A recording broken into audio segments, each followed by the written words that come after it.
I never thought I'd be in a situation like this, but here we are. My husband, Barry, 33, male, passed away when I, Katie, 34, female, was 2 months pregnant. And honestly, I don't know how I got through that time. He died in an accident. I was devastated. My husband was my rock, my best friend, my everything. We had so many plans, baby names, nursery ideas, vacations we wanted to take as a family, and suddenly all of that was gone. I felt like I couldn't breathe most days. The grief was so heavy that I barely had the energy to take care of myself, let alone prepare for a baby. I didn't want to burden people by constantly dumping my feelings on them, but sometimes I just posted about how overwhelmed I felt.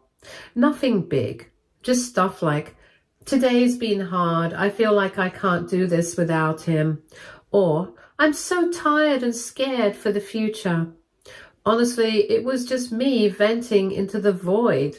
I guess my mother-in-law, Linda, 59, female, saw those posts and decided that meant I was unfit to be a mom. Now I need to backtrack a bit to explain why this hurts so much. Linda and I were never super close, but we got along okay when my husband was alive. She was the type who always had to have a say in everything, from what color our living room should be to what I should name my baby. But I chalked it up to her just being a little overbearing. Annoying, yes, but nothing too sinister. After my husband passed away, though, she became intense. She was at my house constantly. At first, I appreciated it. I thought she was just trying to support me, and honestly, I needed the help. She'd bring food, clean up a little, and sometimes just sit with me when I couldn't stop crying. I was grateful for that. But then things started getting weird. She started making comments like, I could take the baby for a few weeks after he's born just to give you a break. Or, if you're feeling too overwhelmed, maybe I should have the baby stay with me for a bit. I always said no, but she wouldn't let it go. She kept acting like I wasn't capable of handling things on my own, even though I was working, paying the bills, and going to my doctor's appointments like I was supposed to. Yeah, I was grieving, but I was doing everything I could to keep it together. Then one day, I got a letter in the mail. It was a notice that Linda had filed for guardianship of my unborn child. This woman was trying to legally claim that I wasn't fit to be a mother and that she should get custody. Her entire argument was built around my social media posts.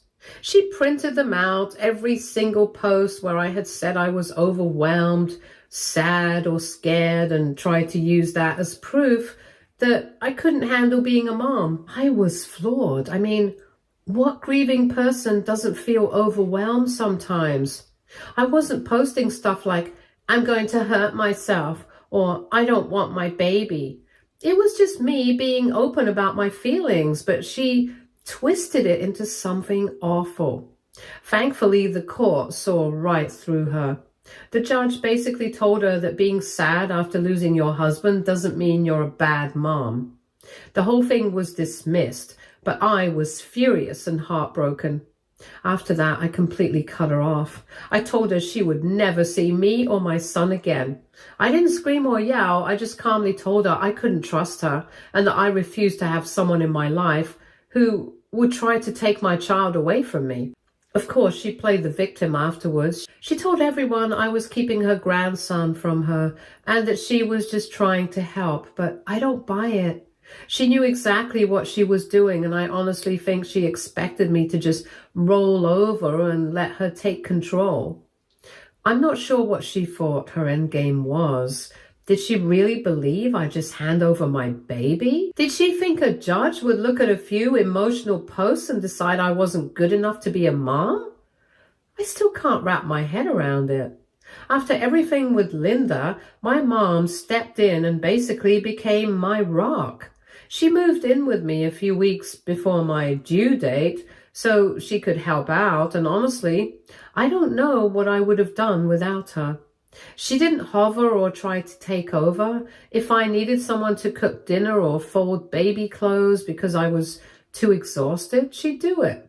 If I needed to cry, she'd sit with me. She never made me feel like I was failing or like I couldn't handle being a mom. She just supported me. When I finally went into labor, things happened fast. My contractions started late at night, and within a couple of hours, it was clear we needed to get to the hospital. My mom grabbed my bag, helped me into the car, and off we went. While I was in labor, my mom called a few people to let them know what was happening. Just family and close friends. I didn't mind because I figured she was excited and just wanted to keep people in the loop. I didn't even think about the fact that one of those people might pass the news on to Linda. Just an hour later, Linda showed up at the hospital. I didn't see her at first because I was busy having a baby, but apparently she showed up and started demanding updates from the nurses. My mom told her to leave, but Linda refused. She claimed she had a right to be there since it was her grandson being born. The nurses ended up calling security, but by that point, I was so focused on surviving the contractions that I barely processed what was happening. After I gave birth, I was exhausted, emotional, and just trying to soak in those first moments with my son.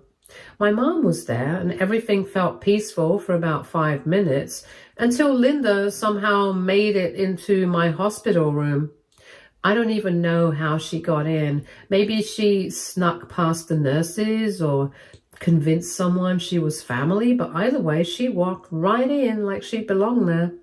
I was holding my son when she appeared, and the second I saw her, my heart just dropped.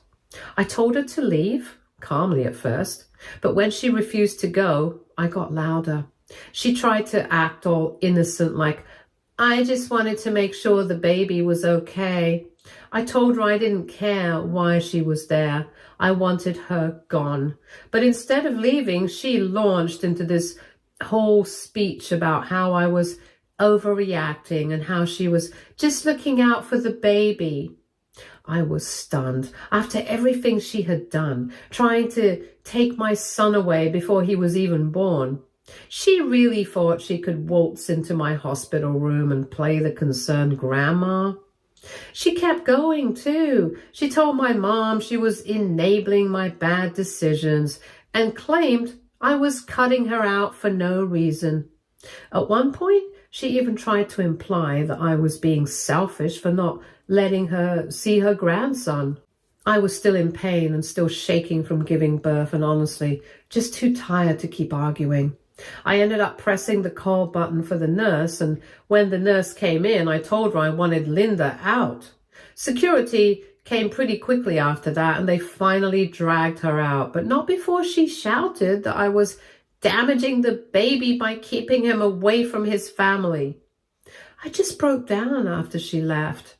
I was exhausted, overwhelmed, and honestly furious that she had the nerve to show up like that, especially right after I'd just given birth.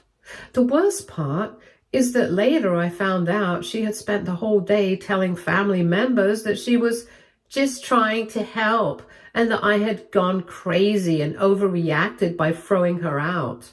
I've had a few relatives trying to guilt me since then, saying I should let bygones be bygones and give her another chance. But I can't.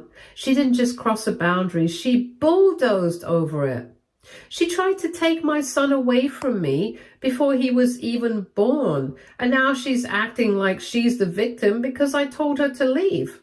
Honestly, I don't regret how I handled it. I'm tired of people acting like her feelings matter more than my safety and my peace of mind. My job as a mom is to protect my son, and if that means keeping him away from someone who's proven they can't be trusted, then so be it. About a month ago, I had to go back to work. Honestly, I was a nervous wreck about it. Leaving my baby for the first time felt awful, even though I found a wonderful daycare with great reviews. The staff seemed kind, the place was clean, and they had solid security policies. Still, I couldn't shake the anxiety. Before my first day back, I made sure to give the daycare a very clear list of who was allowed to pick up my son, me, my mom, and one of my close friends whom I trust like family. That was it. One afternoon, I was in the middle of my shift when I got a call from the daycare. The staff member on the phone told me, "Your mother-in-law is here and she's demanding to take your son." I swear, my heart nearly jumped out of my chest, and I told them absolutely not, and asked them to keep my son inside and safe until I could get there. They assured me they weren't letting her anywhere near him, but I still grabbed my keys and bolted out of the office like my life depended on it. When I got to the daycare, I could see Linda standing outside by the entrance, red-faced and furious. She spotted me right away and stormed over, immediately going off about how I was keeping her grandson from her and that she had a right to see him. I wasn't having it. I told her flat out that what she was trying to do was basically kidnapping. She tried to argue, claiming she was just checking on the baby because she didn't trust that I was taking care of him properly. And that's when I lost it. I told her she had no right to go behind my back like this, and that her showing up at the daycare was completely unacceptable. I reminded her that I had already told her she wasn't allowed to see my son, and if she kept pulling stunts like this, I'd go to the police and file a restraining order. She started crying, saying she was just looking out for her grandson and that I was being cruel by cutting her off. I didn't care anymore. She tried to take my baby. There's no coming back from that. The daycare staff was amazing, though. They told me they documented everything, what time she showed up, what she said, and how she refused to leave until I got there. They assured me that if she ever came back, they'd call the police immediately. After everything, I ended up sitting in my car for a while, just trying to calm down. I couldn't stop shaking. The thought of what could have happened if the daycare staff hadn't been so careful made me feel sick. When I got home after the daycare incident, I couldn't stop thinking about how Linda had even found the daycare in the first place. I hadn't told her where I was sending my son. I hadn't told anyone outside of my trusted circle. I was so careful about keeping my son's daycare private that I didn't even post about it on social media. That's when it hit me. She must have been watching me. The more I thought about it, the more things started clicking into place. I remembered one morning when I thought I'd seen her car parked a few blocks away from my house. But I told myself I was imagining things. There were also a couple of times when I was running errands and I could have sworn I saw someone who looked like her in another aisle at the store or parked a few rows away in the parking lot. I didn't want to believe she was stalking me, but at this point, how else could she have found out where my son's daycare was? I knew I couldn't let this go any longer. The next morning, I contacted a lawyer and started the process of filing a restraining order. I explained everything, including the guardianship stunt, her showing up at the hospital, the daycare incident, and now the very real possibility that she'd been following me. The lawyer told me I had more than enough evidence to file for one, especially with the daycare's written report about her trying to take my son. I kept things quiet for a few days while the paperwork was being processed, but apparently someone tipped Linda off. I'm guessing one of the relatives she's been whining to must have mentioned that I was taking legal action because suddenly Linda was blowing up my phone. At first, she tried to play the victim. I let her calls go to voicemail, and the messages started out with her crying and begging me to talk things out like family. She claimed she just wanted to make amends and that I was overreacting. When I didn't respond, the tone changed real fast. The voicemails went from teary apologies to straight up anger. She told me I was turning her grandson against her and that I was selfish and spiteful. One message actually said, "If you think a stupid piece of paper is going to keep me away from my family, you've got another thing coming." That one really freaked me out. I called my lawyer right away. They told me to save all the messages as evidence, which I did. I also started documenting everything. Every time I saw her car near my house, every voicemail, every random coincidence where I'd spot her at the grocery store or driving past my workplace. I even told my neighbors to keep an eye out just in case. One day things escalated even further. I was leaving my house to run some errands when I noticed her car parked right down the street. She was just sitting there staring at my house. I'm not proud of this, but I lost it. I walked right up to her car, knocked on her window, and told her to leave. She rolled it down and immediately started yelling at me. She accused me of destroying the family and said that my son deserved to know his grandmother. I told her I didn't care what she thought. I wanted her gone, and if she didn't leave right then, I was calling the police. And that's when she smiled at me and said, "Go ahead. They can't keep me away forever." I walked straight back to my house, locked the doors, and called the police. They sent someone over, but by the time they arrived, Linda was gone. Still, I filed a report, and they told me to keep documenting everything. The restraining order was officially granted a few weeks later. The relief I felt was huge. Knowing I finally had some legal protection gave me a little bit of peace, but I knew this wasn't over. And since then, she's tried a few more petty tactics. She's been bad-mouthing me to anyone who will listen, claiming I'm keeping her grandson from her and that I'm mentally unstable. A few relatives have tried to guilt me, saying things like, "She's just a grieving mother," or "She's only acting out because she's hurting." Grief doesn't justify stalking someone. It doesn't justify trying to take someone's baby or ignoring court orders or trying to manipulate family members. I know I'm doing the right thing by protecting my son, and if Linda can't understand that, that's on her. Anyway, thanks Reddit for letting me vent. Just when I thought things might finally calm down, Linda found another way to stir up drama. About 2 weeks after I filed the restraining order, I got a message from my father-in-law, Mark, 62, male. Honestly, I was surprised. I hadn't heard from him in a long time. He and Linda have been divorced for several years, and from what I know, they aren't exactly on good terms. I've never had any issues with Mark, but with everything going on, I couldn't help but be a little wary. In his message, he said he'd heard about everything that happened and wanted to check in. He made it clear that he wasn't trying to pressure me or get involved in the drama. He just wanted to know if he could meet his grandson. I'll admit, I hesitated. After everything Linda had pulled, I didn't trust anyone connected to her. But the more I thought about it, the more I realized Mark had never been part of her nonsense. Even back when Barry and I were dating, Mark kept to himself. He'd show up to family gatherings, chat for a bit, and then head out before Linda's chaos could drag him in. He seemed like a decent guy, and honestly, I felt bad. It couldn't have been easy for him to watch his ex-wife lose her mind like this. Still, I wasn't about to take any risks. I told Mark I'd be willing to meet up, but it would be in a public place and I'd be bringing a friend with me just in case. He was completely understanding, which honestly reassured me even more. We ended up meeting at a park near my house the following Saturday. I brought my friend Sam, who knew everything about the situation and was more than happy to tag along for backup.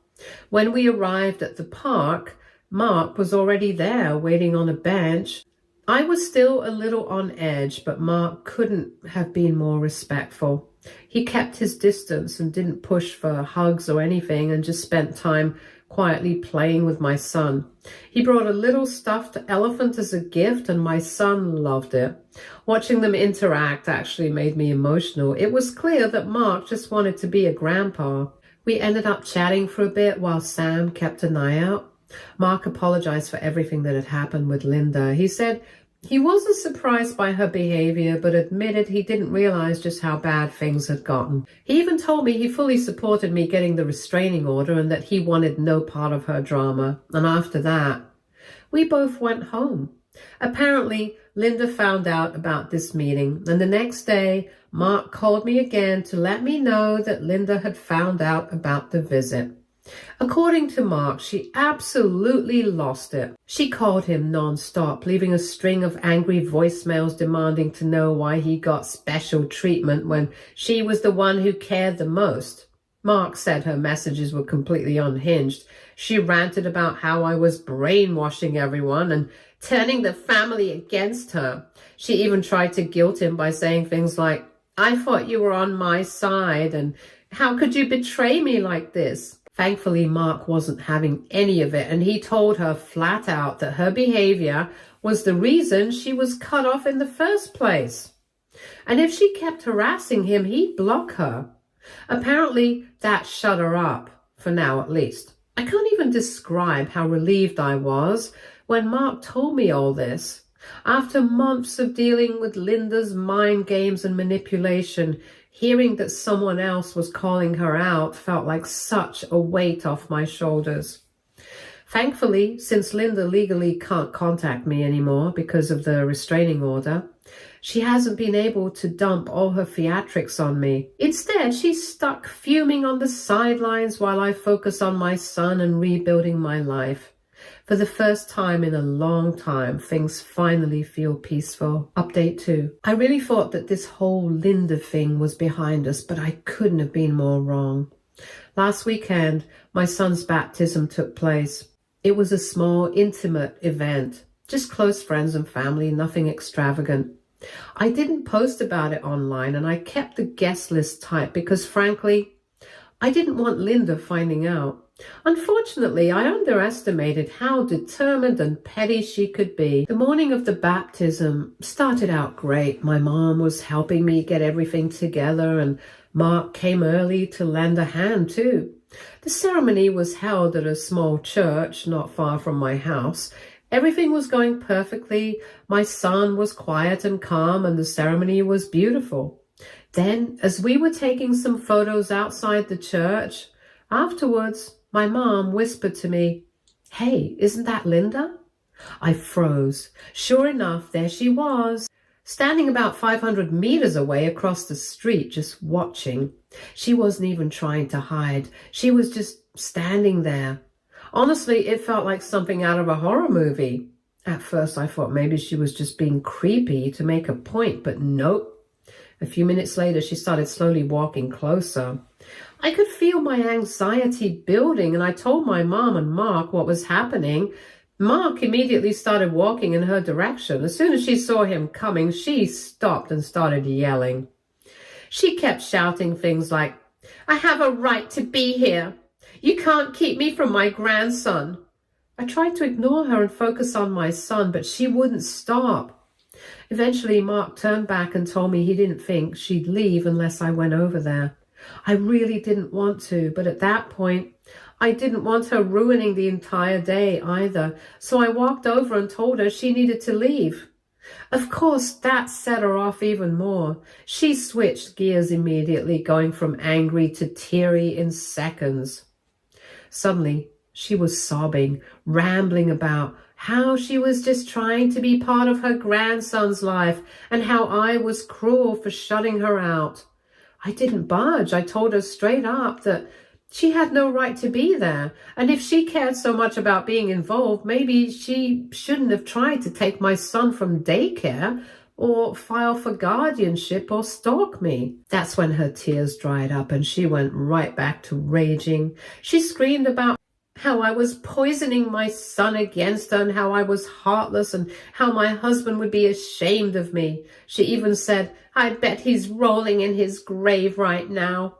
I told her I was done entertaining her tantrums and that if she didn't leave right now, I was calling the police. Apparently, she thought I was bluffing because she stayed right there, so I called the police. She must have realized I wasn't kidding because she backed away, but instead of leaving, she just stood there, still about 500 meters away, watching like some weird horror movie villain. When the police arrived, she immediately started playing the victim. She told them she was just standing on public property and wasn't causing trouble. Luckily, the officers were understanding, and once I explained the whole restraining order situation, they gave her a firm warning. They told her if she showed up near me or my son again, she'd be facing actual charges. She put on this huge dramatic act like she was the victim. She kept saying things like, "I was just trying to see my grandson, and she's punishing me for no reason." Thankfully, the officers didn't buy her sob story, and they made it clear that if she kept pulling stunts like this, there would be consequences. After about 10 minutes of trying to guilt trip everyone in sight, she finally left, muttering about how I was cruel and selfish the whole way. The rest of the day was a blur. I was still shaken, but I tried to push through and focus on my son. My friends and family were amazing, and everyone rallied around me, and Mark spent the rest of the day reassuring me that I'd done the right thing. I don't know what Linda's end game is at this point. Does she think acting like a lurking ghost is somehow going to win her back into my life? Does she seriously believe this kind of behavior will make me suddenly trust her with my son? The scary part is I don't know what she's going to try next. I've already added more cameras around my house, and I've warned my son's daycare again, just in case. I even spoke with my lawyer about the situation, and they've advised me to document everything.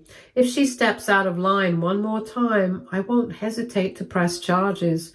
I really hope things would get better after the restraining order, but at this point, I know better than to expect her to behave like a rational person. For now, all I can do is stay prepared and keep protecting my son from whatever madness Linda decides to throw our way next. Update 3. Hi everyone. It's been a few months since my last update, and I'm honestly shocked to say this, but my son's first birthday party actually went smoothly. After everything that's happened with Linda, I was mentally prepared for some kind of chaos, but thankfully, the day turned out to be really special. I decided early on that I still wanted my son to have a relationship with my husband's side of the family. Well, everyone except Linda. Despite her insanity, most of Barry's family has been really supportive. Mark has been amazing, and his side of the family never took Linda's side in her drama. I knew I could trust them, so when I planned my son's first birthday party, I invited everyone from Barry's family, including aunts, uncles, cousins, except, of course, Linda. I won't lie, I felt a little anxious sending those invites. Part of me worried that someone would pass along the details to Linda, or worse, that she'd just show up uninvited. I even considered hiring security at one point, but ultimately, I decided to just keep things low-key and trust that the police warning had scared her off. The party itself was wonderful. I kept it simple. Backyard set up with some decorations, snacks, and a little smash cake for my son. Mark showed up early to help, and honestly, he's been such a rock through all of this. My son adores him, and seeing Mark with him really warmed my heart. Barry's aunts and uncles were there too, and they were all so kind. A few of them even brought old photos of Barry as a baby, which made me tear up. I know Barry would have loved that day, but I felt comforted knowing his family was still a part of my son's life. The best part was that Linda never showed up. I kept nervously glancing out the window, half expecting to see her standing across the street like some horror movie villain again, but thankfully nothing like that happened. For the first time in what felt like forever, I actually relaxed. Of course, because Linda can't help herself, her name still managed to come up. Towards the end of the party, a couple of Barry's cousins mentioned that Linda had been ranting to anyone who would listen about how unfair it was that she wasn't invited. Apparently, she's been playing the victim nonstop, acting like I'm some evil mastermind who's plotting to erase her from her grandson's life. One relative said Linda was claiming I stole her family from her, and that I was trying to turn everyone against her. Another cousin said she's just mad because she knows she can't manipulate anyone anymore. Honestly, they're probably right. The police warning must have really rattled her because she didn't even try to crash the party. I don't feel bad about not inviting her. At the end of the day, my son had a wonderful birthday surrounded by people who genuinely love and care about him. And as far as I'm concerned, that's all that matters. Stay tuned for more stories from our girl relationships.